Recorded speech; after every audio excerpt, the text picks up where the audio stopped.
Chapter 6, Mishnah 2.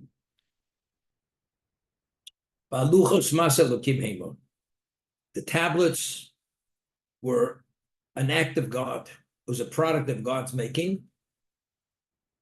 And the writing on those tablets was written by the divine letters. They were etched. They were engraved on the luchos, on the tablets. First of all, what were the tablets made of? They were made of stone. They were stone tablets. So Talmud tells us they were made of sapphire. The stone was sapphire. That's what it was.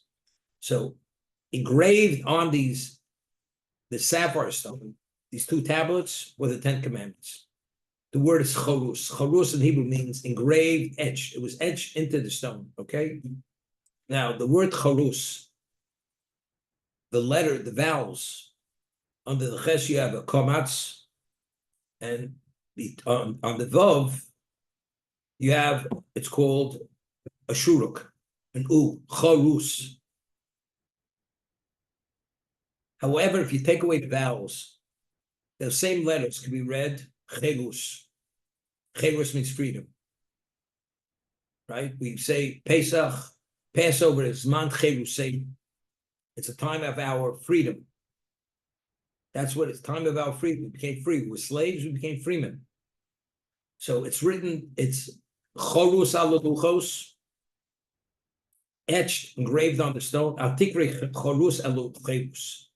You should not read the word charus as with the vowels as written, but you should read it cherus. There's an allusion to be a free man. What does that mean? She'en lucha ben chorin el mish osi b'talmud Torah. The only person who's truly a free man is a person who engages in Torah study, in this Torah study. That's what the word cherus is alluding to.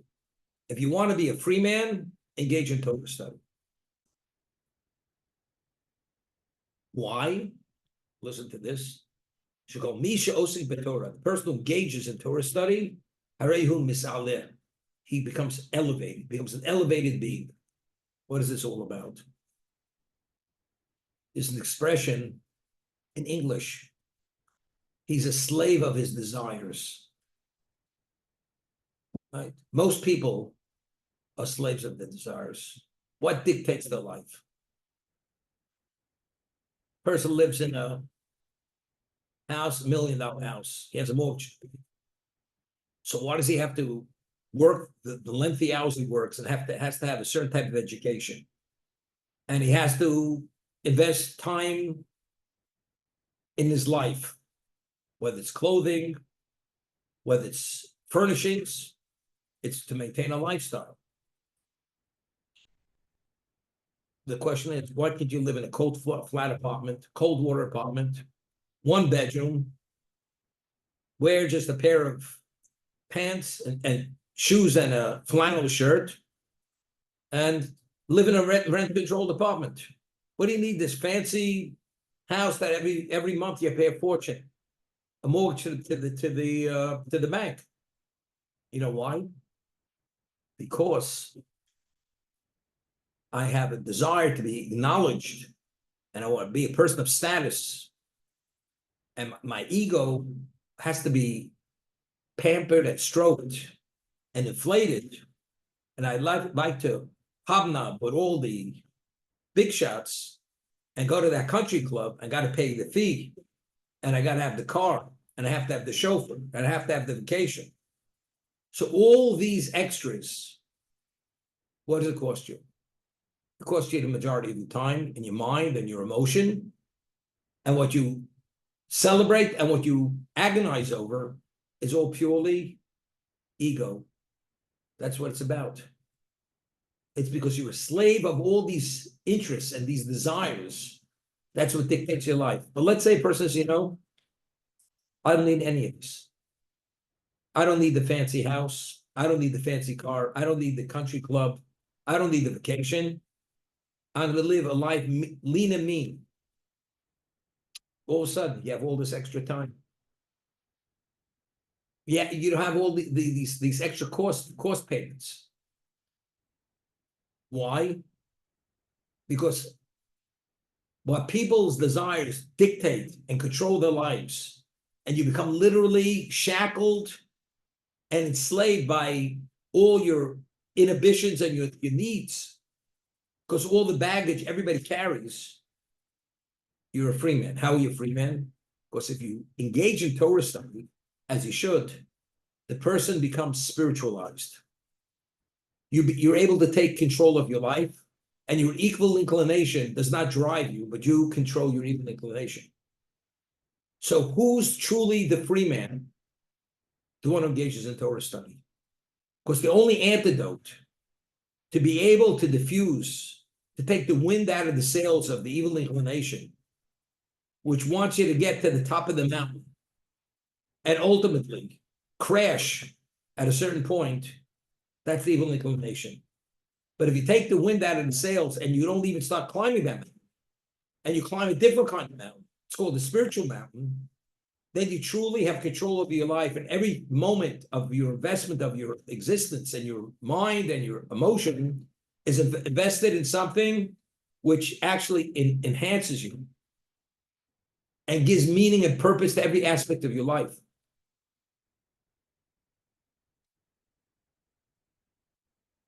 Many years ago, I always get back to our buddy, world-renowned atheist. And many years ago, they started a fund. It was a Jewish education fund. And what was it? That any community that wants to start a day school, this fund would give $300,000 seed money to start the day school. Whether it was an Orthodox day school, whether it was a conservative day school, whether it was a Reform day school, whether it was Reconstructionist day school, whatever it was, this fund, if you show that you're going to start a day school, this kind of education, they will give you $300,000 of seed money to start the school. There were two people who were head of this fund. The idea, it was Michael Steinhardt and a guy by the name of Mandel from Cleveland. Mandel, to Wall Street, very wealthy. Mandel, all his children were into marriage. Just telling you. Michael Steiner, thank God, his kids are not into marriage. They're married Jewish, but he's a professed atheist. And he had to raise a significant amount of money, millions of dollars, to put in this fund, to provide the seed money for whoever wants to start a day school anywhere in the United States. He calls me up. He says to me, he says, Rabbi Kalatsky, your friend, Ira Rennett, is not willing to give me not a penny to the fund. But he's a religious man. He's an Orthodox Jew. I mean, he doesn't believe in Jewish education.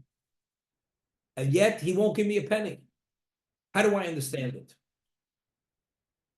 It doesn't make any sense. I said, Michael, I want to explain you something.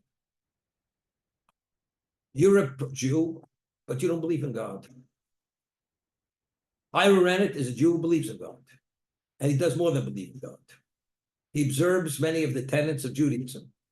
And he supports Jewish causes in a very generous way.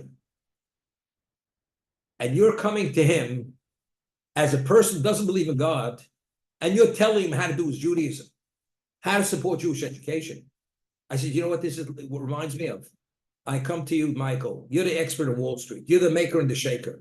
I said, Michael, I got a stock. I have a way to make you even wealthier. You get this? With my background. What's your background? You have a PhD in Talmudic letters. What do you know about Wall Street? It's a joke. It's a farce. You're going to advise me, tell me about Wall Street. That's the same thing you telling Ira Rennett about Judaism. I said, that's exactly what you're doing. And you can't understand why the guy's not going to give you a dime for your idea. What do you know about Judaism? You're telling the ones, the expert in Judaism, what Judaism is. Well, you don't even believe in it. That was the end of the conversation.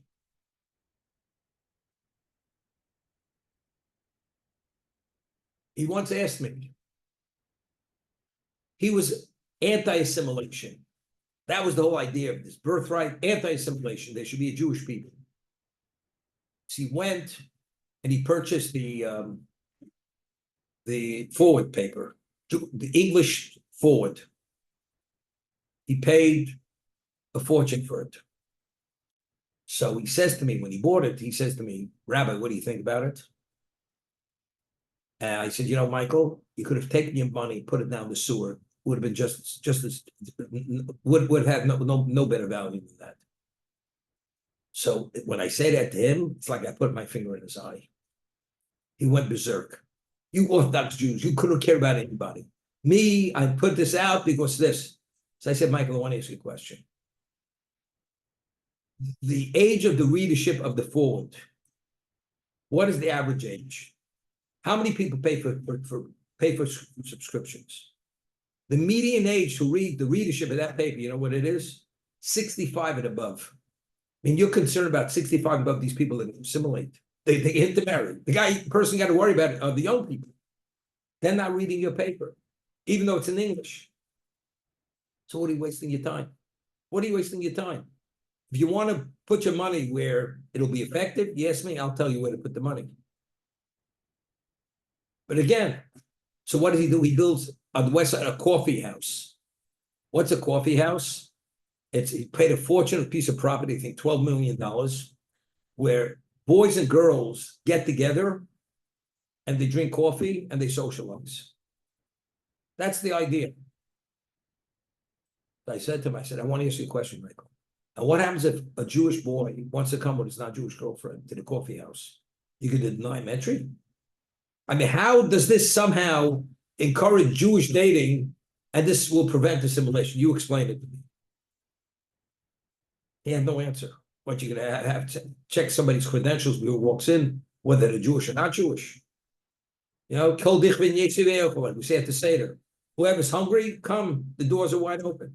So what are you accomplishing?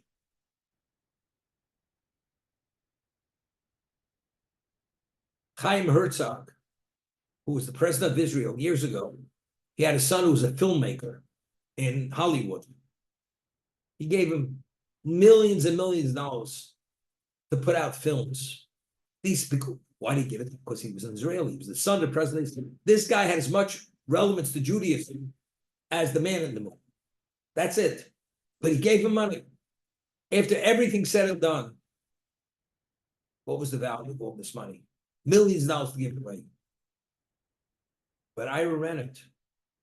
Every dollar he gave, he had a return not to be believed. Succeeded. Whether it was feeding Jews in Israel, whether it's kollel, whether it's yeshiva, whether it's hospitals, whatever it was, phenomenal. He couldn't understand why Ira's charity succeeds and his charity always falls on its face. You understand? I'm not saying one person's a tzaddik, that person's not a tzaddik. That's not the difference. The question is, what do you want to accomplish? Where are you going? Is this an expression of your Judaism? Or this is the expression of what you believe?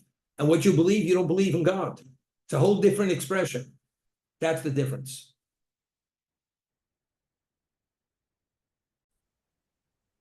Chorus, it should not be read. Chorus etched, rather chelus. Only the one who engages in Torah study. It doesn't say one who has Torah knowledge. It's the process of engagement. That's what spiritualizes the person. I'll give you an example. Person went to Canyon Ranch. That's my favorite place. He went for 2 weeks. Moves back to his community. Smog.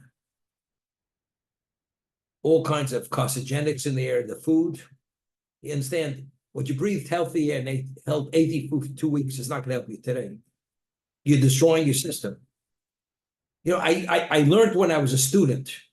Haven't opened the book since then, but I have instant recall. It says Misha Osik B'Talmud Torah. It's the process. If you're in the process of studying Torah, that means you're breathing and thinking spirituality. That incapacitates the evil inclination. That activates the soul. When the soul is activated, all these temptations all of a sudden fall away because you realize It's all futile, as King Solomon says. It's the futile of futility. All existence has no value unless it's a purpose to an end. If it's an objective to an end, it has value. Otherwise, it has no value. What do you mean? You know what it means to be honored, to be called to the White House? Even though they lighted the Christmas tree? Who makes it to the White House? Who sits at Putin's table? Or Zelensky's table? Because he's in a bunker 50 feet underneath his house. You don't have to worry about any scuds coming in or missiles coming in. Are you out of your mind? Don't you think you're better off sitting and studying Torah in the yeshiva with a cup of coffee, a cup of tea, and just be immersed continuously? We understand now your value and the perspective, but you only have that sense of that only if you're engaged. You disengage, right away, all kinds of things come into your mind. Maybe this, maybe that, all levels of temptation. Otherwise, you would never consider certain things. Therefore, it's chelus. It should be read. Who is a free man? The one engaged in Torah study. You're no longer a slave of your what? Of your desires. Because desires are what? It's all figments of our imagination. Give you an example. A person goes, spends a fortune at a restaurant. After he eats his meal, he feels satisfied. 2 hours later, whatever that satisfaction was no longer exists. Meanwhile, it will cost you $1,000 for the night at that exclusive restaurant. What's it worth? You can tell your buddies, you know where I ate? I ate at that exclusive restaurant where you got to pay, you have to tip the maitre d' $200.